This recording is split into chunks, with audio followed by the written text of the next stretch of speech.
In the name of the Father, and of the Son, and of the Holy Spirit. Dear family, it is Father Methuli. Today we want to talk about something that every parent must hear, especially parents within our African setting who are quite close or within traditional practices of parenting. We want to talk about what is called avoidant attachment. Avoidant attachment. And let me begin with this disclaimer that I am not a psychologist. I'm not a professional psychologist. But on a lighter note, let me just say I believe I am a spiritual psychologist, a self-made one, because of my beautiful experiences and also interaction with people. So what I'm sharing here is a research that I made, which is given to you within the context of a reflection. So you may need to consult with professional psychologists for proper information. We want to talk about avoidant attachment in children as they grow within the family. So what is avoidant attachment, the one that we're talking about in children? It is a coping mechanism that a child develops when they consistently feel that emotional closeness is unsafe. There is unavailability emotionally of parents, or even the way they express themselves is unwelcome. It is when a child shuts down when they realize that it is not safe to express themselves. We also know that there are children who, when they grow, when they leave their father and their mother's house to stay alone, or maybe when they are married, they don't frequent calling their parents or even visiting back home. You actually have to miss them as parents, not because they are abroad, they are local, but they don't visit you quite often because probably in their early childhood, they'd hit on avoidant attachment. They had built a wall between you and them. Let us begin by understanding that attachment isn't just a psychological concept. It's a deeply human, God-given need. Every child is born with the longing to be seen, to be loved, to be held, to be heard, and emotionally understood. So when this need is not met consistently, something begins to shut down inside that child. The child may still smile, still behave and succeed, but underneath they are quietly building walls instead of building bridges. When a child realizes that they are constantly criticized, punished, and even rebuked, they emotionally detach. They avoid attachment. You know, parents, when they do this, they don't intend harm. There are parents or ways through which a parent thinks and desires to build a certain character and a certain personality in their child. Let's say you take a child out for lunch, or you're in town, and then you openly ask the child what they want, and then the child chooses, okay, I want ice cream.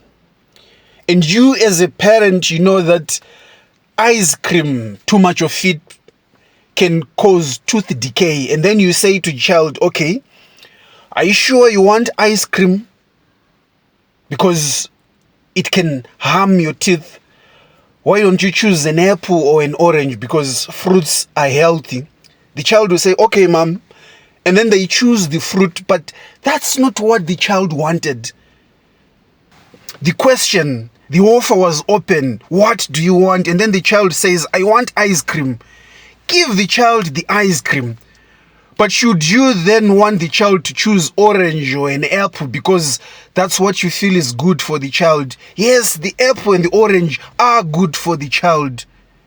But you had offered the child to make a choice, and the kid did that.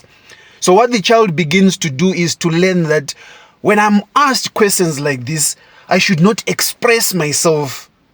I should behave mature and choose what the parent wants. Eventually, that child will shut down.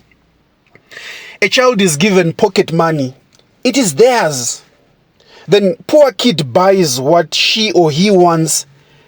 And the parent or parents' comment is, why would you waste money on that? You could have bought a book or something better so that you read and you pass because your grades are poor. Believe me, that kid will shut down. They will not express themselves. When a child begins to detach or have this avoidant attachment, what happens in them is that they suppress their emotions. They avoid asking for help or even asking for comfort when they need it. They begin to depend only on themselves. They distance themselves emotionally. That's when you would find out that your child begins to be different.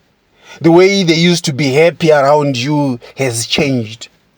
To the outside world, such a child might seem very independent, very mature, even an easy child, but inside they are carrying an emotional burden alone because they have learned not to expect comfort from parents or even from anyone. Now, when we look at what really causes this avoidant attachment in children, we realize also that it often forms in early childhood or sometimes at a different age of a child due to consistent emotional neglect or even unavailability of good, proper, safe caregiving from the parent or even from a guardian. An emotionally distant parent who is physically present but emotionally unresponsive can cause a child to detach. Shaming emotions. When you constantly tell your child, don't cry, be strong, or you tell them you are just weak, you are too sensitive, the child will develop a coping mechanism towards such. Thereby, they lose this attachment. Even overemphasis on independence can cause a child to shut like that. How? When you praise a child only when they manage to do something alone, without a connection with you, they would realize that they are pushed away from you, and then they rely on their own independence. It looks and it seems like it is a good thing, but it has also this negative side. Look at parents who take care of their children single-handedly. A single father and a single mother, more commonly. If they have a boy child, usually that boy child is told that you are the father of this house, you should do this and that. I think the intention of the parent is that they want their child to develop well and be responsible. But coming this early, it is quite too soon. The child would realize that they have to be independent. And the independence may seem to the mother as a sign of maturity and a sign of responsibility, but within the child is learning to do things alone, to stand alone. At this point, the child is not the father of the house. The child is a child. Allow the child to experience the love, the protection, and the care of the parent. busy and preoccupied parents or caregivers who are distracted by the stress from work or their own emotional issues. Some so deep that their parents, mother and father, are there in the house, but the father has an extramarital affair out there, which means there's something that is emotionally going on with him and the mother. Children sense it, it reaches them, and they learn to find a safe space alone. They may find it in the other parent, but it is half space because they also need the other parent. It has an effect. So when we go to work and then we have these work spouses as parents, we are not only harming our spouse, but our children are also harmed. Remember, we said this kind of attachment is not just psychological, it is deeply human because it is a God-given gift. These patterns, when they occur, they teach the child that my emotions are not safe around these people. I need to hide them so that I am okay. When a child begins this avoidant attachment, there are signs. It doesn't come instantly. So a parent should observe. How do they come? They rarely seek comfort from parents or from anyone when they are hurt or they are upset. They find their own way of doing it. Nowadays, because of gadgets and social media, you may rarely see that as a parent. They are already being comforted by posting on their status, by posting on their social media platforms, and then other people respond. Sometimes they don't post the sad story. They post a very good thing. When they get likes and good comments, they are okay. It could be something so small like their own photo. When they get likes and good comments on their photo, they are consoled, they are comforted, but not through opening to you as a parent. They also avoid physical affection unless it's on their own terms and condition. You'd see that your child will stop even hugging you in an affectionate way. They stop even sitting so close to you. They stop even this eye contact. They begin to be emotionally flat or indifferent, particularly during separation or reunion. Do you observe that there are children like that? When the parent is leaving, maybe going for days, they will be away. When they say goodbye to the child doesn't show an emotional distress of separating from the parent. And it is not only very young children, even someone who's a teenager, even someone who's grown up, when there's that kind of separation, no matter how small the period would be, but a parent and a child have got this kind of connection, and when you don't see it anymore, the child is towards detachment or avoiding this attachment. But let us focus more on very young children who are still entirely under your care in every sense. When you realize that they don't care more when you are leaving, you are saying goodbye, they just say goodbye mom, goodbye dad, but they remain watching television, they remain playing with their phone, they don't really look at you as you leave. Something may not be right.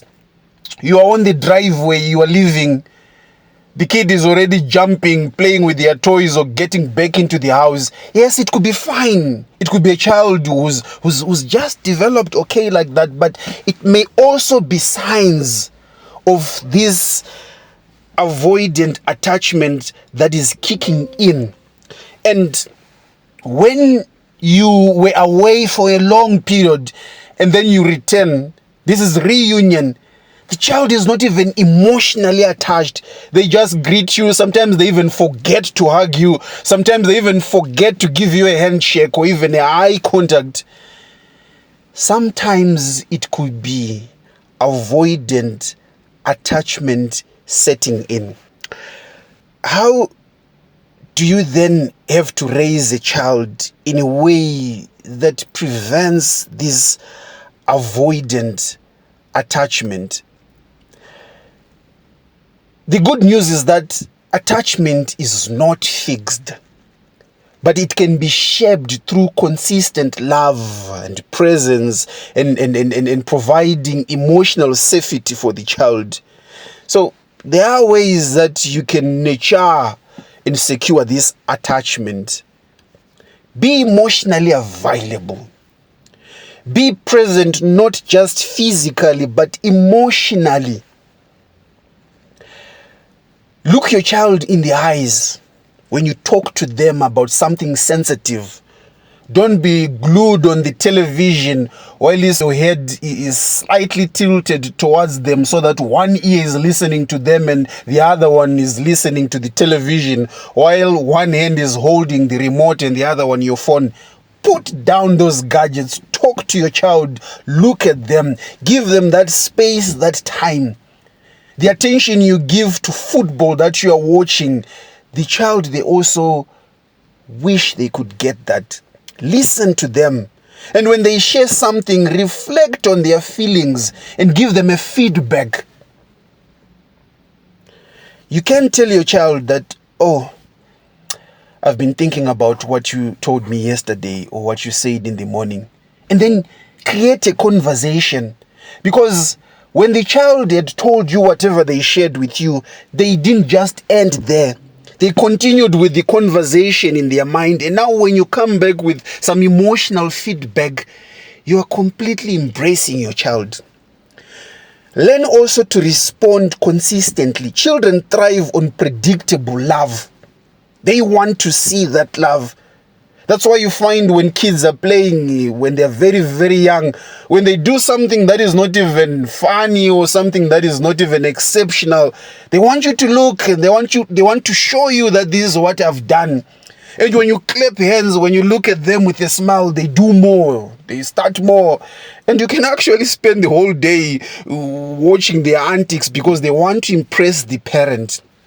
They want love that is predictable. They want to see it. They want to feel it. Be someone they can count on, especially when they are vulnerable as well.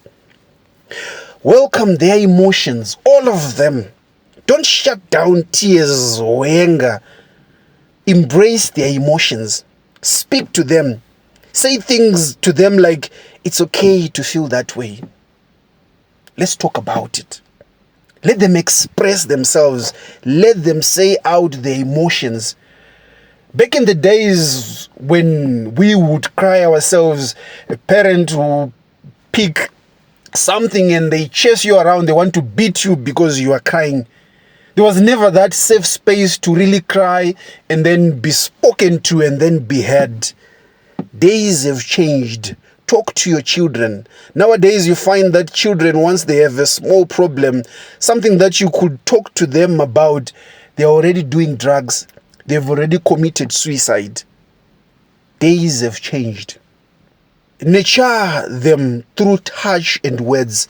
Physical affection and affirming words are essential. How many parents, especially within our African traditional setting, have told their children that I love you? Most of us have never heard our parents say that.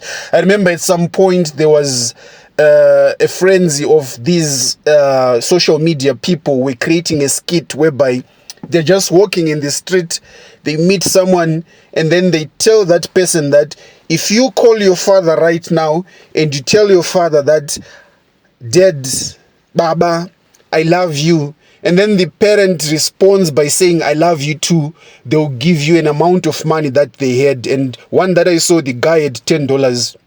He went and spoke to people as many as 5, 6, 7, 8 of them, who would call their fathers. None of their fathers actually responded with the words, I love you. No, they didn't. Some of them would actually ask, are you okay? Is everything okay? What are you up to? And then one father actually said to your own son, I don't like those gay tendencies. That's what a father responded to their son who had said, I love you.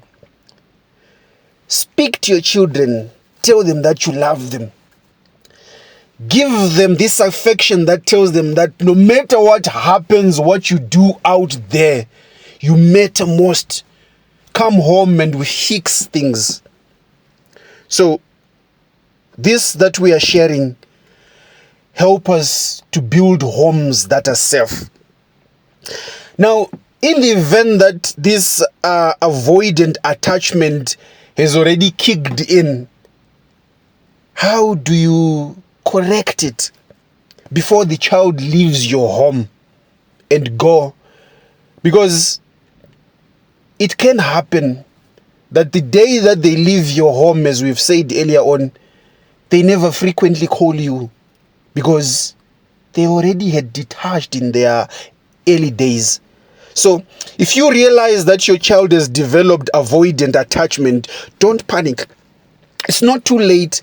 Children are remarkably resilient and relationships can be repaired with children. So rebuild emotional safety. Start with small, consistent steps. Sit beside them.